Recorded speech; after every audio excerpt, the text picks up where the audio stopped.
pena. Sí, está con nosotros el profesor José María Valle Maestre, que como ya anunciábamos la semana pasada, no pudo venir el día que estaba previsto y yo hoy No, pues sí muy que pude, amablemente... pero fallé. Me confundí de hora.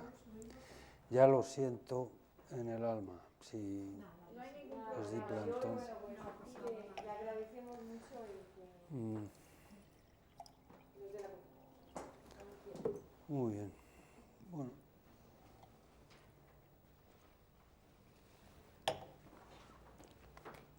Pues no sé yo muy bien qué título aparecía. Me parece que... Pero vamos. No, mira, está aquí, está aquí. Ah, sí, ese. A ver. Ah, sí. La dimensión sapiencial del trabajo universitario.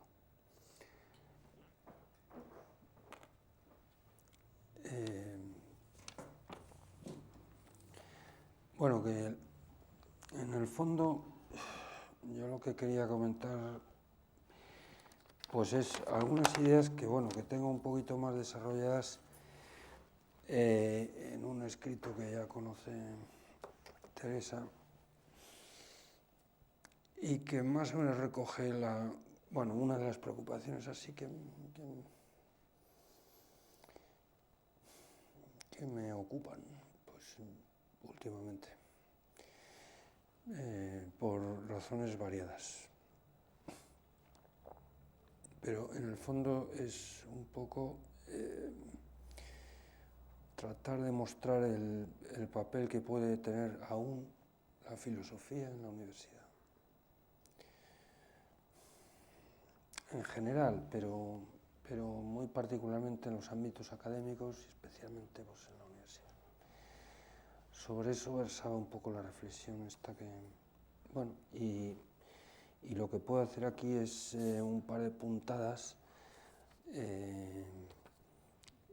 sobre la base de que están quizá un poco más desarrolladas en ese escrito, que a lo mejor, bueno, si quieren ustedes, le doy luego mi email y se lo remito si quieren. Está publicado en internet o a través de la propia Teresa, ¿no? En el fondo les voy a sugerir tres, bueno, quizá cuatro cosas, pero tres ideas bastante en relación a esto. O sea, ¿qué papel puede fungir, desempeñar la filosofía en la formación superior? En general, no solamente para los estudiantes de filosofía, que obviamente es un público bueno, pues, que tiene interés por la filosofía, pero un poco restringido.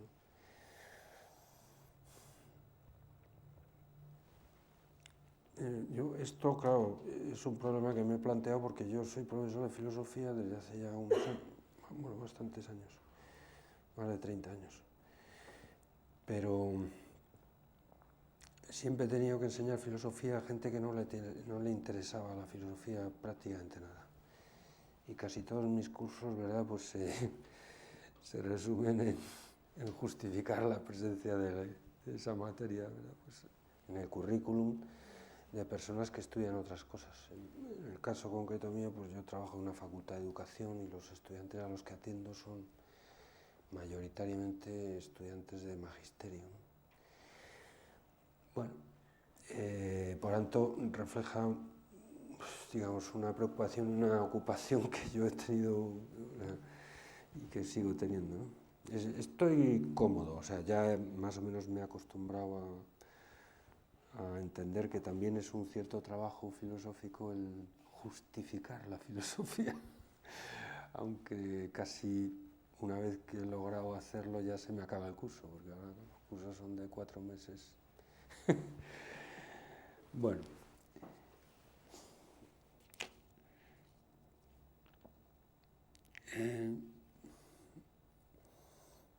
Yo creo que hay un servicio muy interesante que la filosofía puede prestar en general y en particular en el ámbito académico y especialmente en la universidad. Y es ofrecer algunos recursos, podríamos decir, inmunológicos frente a la arrogancia intelectual.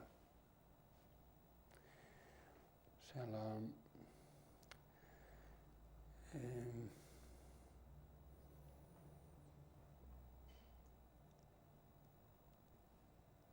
no digo yo que la filosofía inmunice completamente contra eso.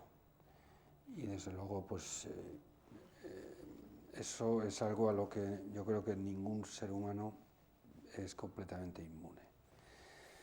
Pero alguna defensa, alguna cierta ayuda, pues, a superar esa tentación, yo creo que la filosofía sí que puede ofrecer. Porque en el fondo la filosofía consiste en aprender a echar de menos. Eso es lo que significa la palabra en griego, ¿no? La palabra filosofía. Buscar el saber, búsqueda de la sabiduría, ¿no? Philein, el verbo griego, que traducimos como amar, desear, ¿no? Y Sofía, que significa esto, ¿no? Sabiduría, sabiduría.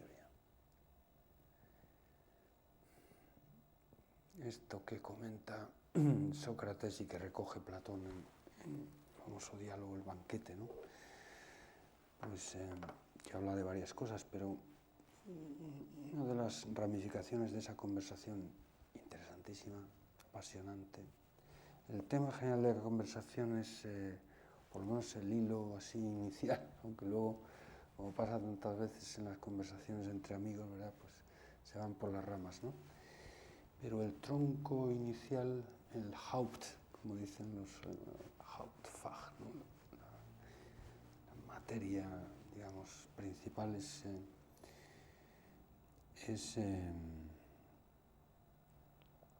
el amor, ¿no? El deseo. Y explica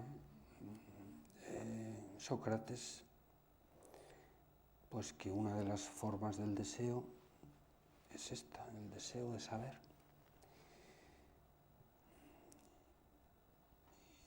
Eros también es una palabra griega que se traduce como deseo, ¿no? Eros, dice, es un dios de la mitología griega que es hijo de dos dioses también. El dios Poros, que es el dios de la abundancia, y la diosa Penía, que es la representación de la escasez, lo contrario de la abundancia, ¿no? Y en cierto modo, como hijo de ambos, pues está un poco como entre medias, el llamado Eros, ¿verdad? Pues, a medio camino, ¿no? Entre la abundancia y la escasez, ¿no?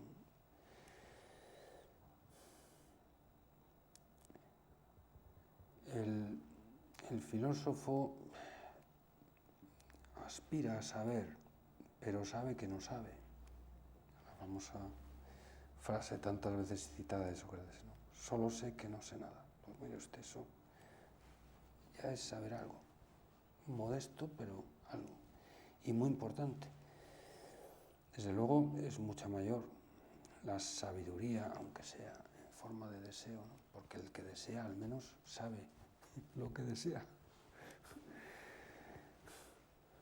Aunque sabe igualmente que aquello que desea no lo posee, ¿no? Pero ya es una cierta, entre comillas, forma de poseerlo, ¿verdad? El aspirar a ello. Nosotros, los humanos, aspiramos a saber, a ser sabios. Y eso, cuando lo dice un griego, no es ninguna tontería. Ser sabio es saberlo todo de todo, tanto en extensión como en intensidad, ¿no? Extensiva e intensivamente. Está claro que eso es un ideal utópico, ¿no? Por muy afortunada que sea la capacidad intelectual de una persona, nunca podemos acotar, pues, todo el saber, ni en extensión ni en intensidad. Pero a eso aspiramos, Aristóteles también lo dice al comienzo de un libro suyo que se llama La Metafísica. Esa es la primera frase de la Metafísica de Aristóteles. Todos los hombres desean por naturaleza ser sabios. Bueno, aspiramos a ser sabios, pero nos quedamos en filósofos, o sea, como quien dicen, aspirantes, ¿no? Gente que sabe que no sabe, aunque desde luego eso es mucho más que la absoluta ignorancia del sabiondo, digamos, de quien piensa que ya nada le queda por saber. ¿Por qué se no sabe nada? Ni siquiera sabe que no sabe. Al menos el filósofo ya da un primer paso, ¿no? En un camino que nunca logrará coronar, pues, la cima del saber, pero bueno, ya ha empezado a caminar, ¿no? Bueno, a mí me parece que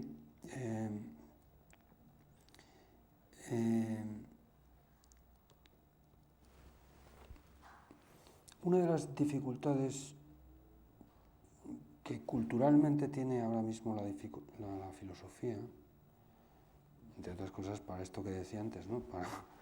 Para sobrevivir académicamente, por ejemplo. Tampoco les voy a torturar, ¿verdad? Pues con todas mis querellas ya desde hace unos años, ¿verdad? Pues para que no terminen de cargarse los últimos restos que quedan de filosofía, por ejemplo, en el currículum de casi todos los títulos que da mi facultad. Es una batalla verdaderamente, yo creo que un poco perdida, pero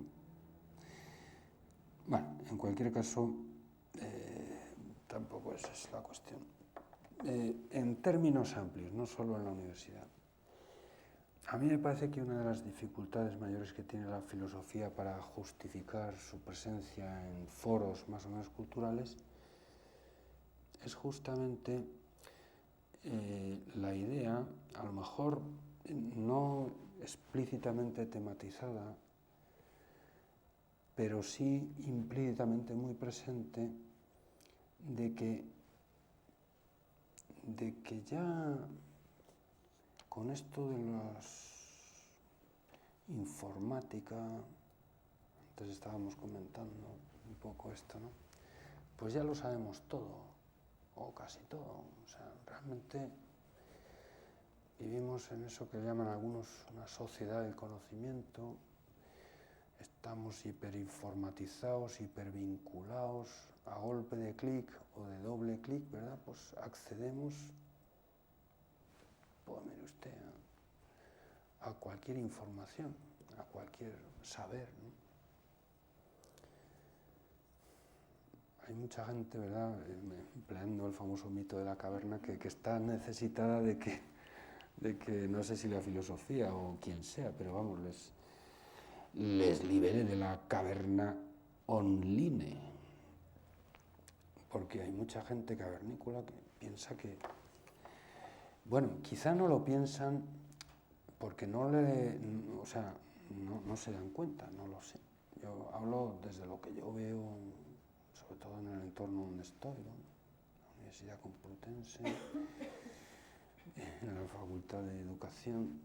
Vaya usted a saber si esto se puede generalizar, pero la verdad es que para mí es muy, muy notable esta especie de, perdonen ustedes, imbecilidad.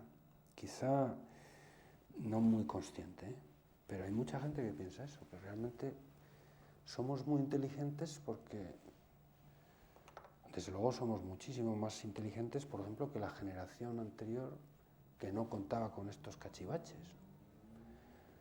Hay gente que puede llegar a pensar esto. O sea, que por el hecho de estar vinculado, o sea, de estar online, hay gente que se pasa todo el día online y gente incluso ya, no solamente el día, sino también por la noche, ¿no? Y efectivamente, pues vamos, no digo yo que eso no, sin duda tiene grandes ventajas, pues la informática, vamos, sería absurdo negarlo, ¿no? Toda la accesibilidad de la información, el hecho de que incluso para las tareas universitarias no cabe duda de que pues todas estas tecnologías pues han supuesto unas herramientas novedosas que facilitan, por ejemplo, muchísimo la tarea de documentación en general. Pero en la universidad, pues bueno, o sea, que puedas navegar por una biblioteca virtual, ¿no? Sin necesidad de tener que viajar, ¿verdad? Pues a otro sitio, tal, o bueno, el correo electrónico, ¿verdad? Pues invento, me parece que nadie en sus cabales negaría que es un gran invento. Bueno, habrá de todo, pero a lo mejor no lo es tanto, pero a mí me parece que realmente lo es, ¿no? O todos esos textos, los hipertextos que dicen los expertos, ¿no? Pues estos textos que aparecen en azulito, ¿no? Y que te permiten, ¿verdad? Pues yo qué sé, pues un hipervínculo, ¿no? Pues dirigirte a otra fuente de información donde puedes ampliar la que te está dando ese texto, bueno, pues los enlaces a wikis, bases de datos variadísimas, bueno, pues todo eso a efectos de, pues del trabajo de documentación que, por ejemplo, en las tareas de investigación, pues es muy importante, pues sin duda supone una facilitación grandísima. Pero, claro, lo que no es de recibo es pensar que por el hecho de estar conectados con las fuentes del saber o con los soportes de la información, pues ya somos más sabios. Esto es un tipo de ingenuidad en el que tengo la impresión de que no solamente gente joven, también gente no tan joven, pero especialmente la gente joven es un poco más vulnerable a esta ingenuidad, ¿no? Quizá basta simplemente atender un poco a la cuestión y retener la atención unos minutos para darse cuenta de que eso no es así. O sea, evidentemente la información es un instrumento indispensable, pero la información realmente es una riqueza cognoscitiva en la medida en que reobra sobre nuestra propia estructura intelectual y nos aporta una nueva forma mentis. O sea, en la medida en que no simplemente nos informa, sino que nos conforma, nos aporta intelectualmente algo, y para eso hace falta, pues oye usted, pues detenerse, hace falta estudiar, hace falta. Yo no digo que sea absolutamente necesario, en mi caso sí, pero a lo mejor hay gente que ir a los libros, al papel, digo, al soporte papel, no lo sé. Pero en cualquier caso, hay que hacer algo que las propias herramientas informáticas no facilitan en absoluto, que es concentrar la atención. Más bien tienden a lo contrario, ¿no? A dispersarla, más bien a lo que tienden es a la acumulación de datos.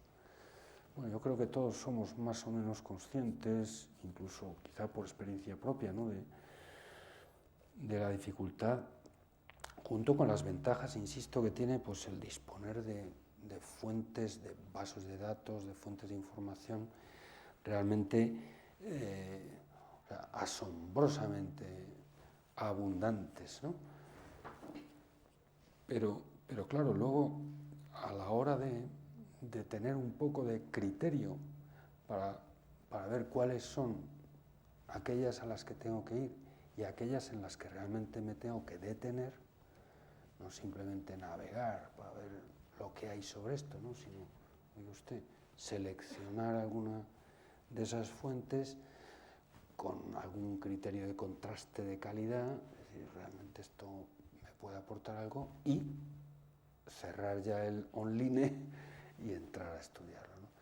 Pues a esto las propias herramientas estas yo creo que no facilitan mucho, ¿no? Vamos, no es que lo hagan imposible, pero no, yo creo que todos tenemos más o menos evidencia de que es así, ¿no?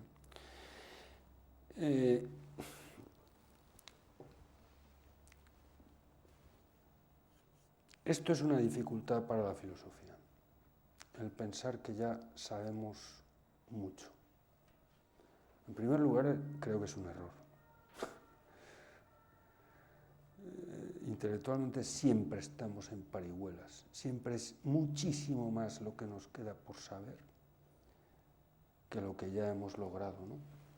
Incluso cualquier logro cognoscitivo es un auténtico logro y un logro también humano en la medida en que nos abre perspectivas nuevas de ulteriores logros. Si no, no es un logro cognoscitivo. Y esta experiencia, que la tiene todo el que ha estudiado en serio, no solo filosofía, cualquier materia seria. Antes con estas colegas comentábamos de una tesis doctoral en la que hemos estado recientemente, ¿no? Yo creo que la experiencia de cualquier persona que ha hecho un trabajo de este tipo, una investigación doctoral, bueno, una investigación seria, pues todos, vamos, yo creo que son unánimes en reconocer que, bueno, incluso aunque lleven años, cosa que suele ocurrir, o sea, normalmente una tesis doctoral, pues es un trabajo de años. Aunque lleven años, y además con mucha dedicación y con mucho, pues la sensación que tiene una persona cuando está ya, o sea, cuando ha acabado la tesis, es que está aterrizando en este asunto.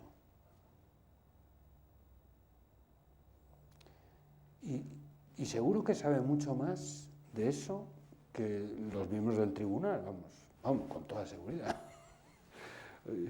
Probablemente es la persona del mundo que más sabe sobre eso.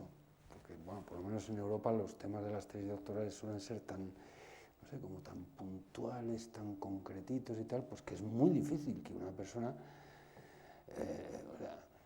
que se ha pasado a lo mejor 3, 4, 5 o 6 años estudiando a fondo, pues haya otro que sepa más que él. Pero su sensación es esta, realmente estoy un poco aterrizando en este asunto, bueno, es un primer paso, habrá que seguir dándole vueltas, y esto es un comentario que invariablemente se hace siempre en las defensas de las tesis. Y creo que no es una frase retórica, creo que realmente es verdad. O sea, todo el que alguna vez se ha metido a estudiar en serio algo, eso lo sabe. Sabe que no sabe, o sea, sabe que está, o sea, sabe que es mucho más lo que le queda por saber. Esto es. Bueno, pues esto hoy en día es difícil de captar para mucha gente. Y esto es una dificultad para la filosofía.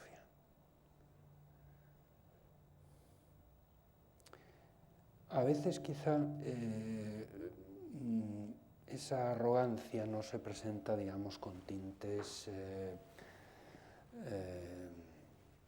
como puede ser, ¿verdad? Pues la soberbia del sabiondo, ¿no? Del que piensa que ya lo sabe todo. Esto realmente no es muy frecuente, ¿eh? Pero hay una forma de arrogancia intelectual que yo creo que se puede y se debe calificar así, que sí que es mucho más frecuente y que tiene la curiosa característica de que fácilmente se hace pasar por lo contrario, es decir, por modestia, humildad intelectual. Y es la actitud de quien piensa que ya tiene bastante con lo que sabe.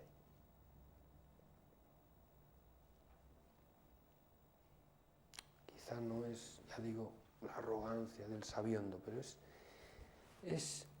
es antihumano. eso va directamente contra la intuición de Aristóteles que expresa en esa frase que he citado antes, ¿no?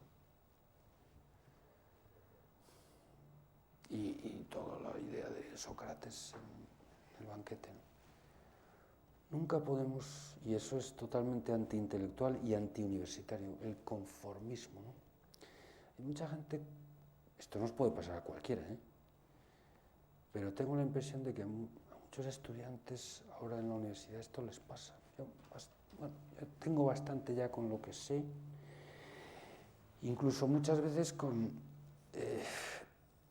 o sea, el saber realmente de mayor categoría, mucha gente piensa que estriba en las técnicas justamente para acceder a las fuentes del saber. O sea, y verdaderamente conformarse con eso es de una cutrez intelectual muy poco propia de la universidad, de un universitario. Esto es una situación lamentable. Es, o sea, buscar el saber, que es lo que significa esto, la filosofía, ¿no? Evidentemente supone querer encontrar lo que uno busca. No tendría mucho sentido, ¿verdad? Pues una cosa que a veces también puede darse en forma de algunas poses intelectuales que todavía están más o menos cubiertas de cierto prestigio cultural, ¿no? Hay mucha gente que dice, no, yo busco, yo estoy en búsqueda, ¿no? Eso a mí muchas veces me lo han dicho. Yo no tengo las cosas tan claras como tú, yo no sé si tengo algo claro, pero a mí eso es una cosa que en tono de reproche muchas veces me han dicho algunos colegas. Yo no lo tengo nada o casi nada claro. Lo mío es buscar. El pathos de la búsqueda, ¿no? Esto es una cosa que está todavía cubierta de mucho prestigio, ¿no? Pero, bueno, yo no sé si soy demasiado suspicaz yo, pero algunas veces me parece sorprender detrás de esas poses una actitud un poco contradictoria, ¿no? Que consistiría en esto, en un teórico buscar, pero sin un real querer encontrar lo que uno busca.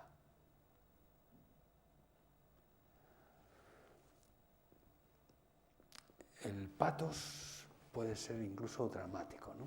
Realmente busco algo que me falta y que necesito, claro. Pero también cabe acostumbrarse a la búsqueda, a una búsqueda entre comillas. Incluso cabe apalancarse en la hamaca y teóricamente ser un buscador.